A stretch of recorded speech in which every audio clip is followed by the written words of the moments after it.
నేను చెప్పిన మాట వినలేదని చెప్పి చాలామంది రాడ్లు తీసుకుంటారు, చేతులు ఏదుంటే అది విసిరేస్తారు.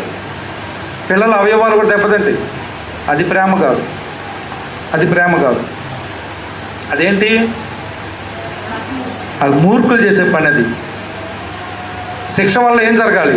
పిల్లల్లో మార్పు రావాలి. మార్పు రావడానికి ఎంత శిక్షించాలి?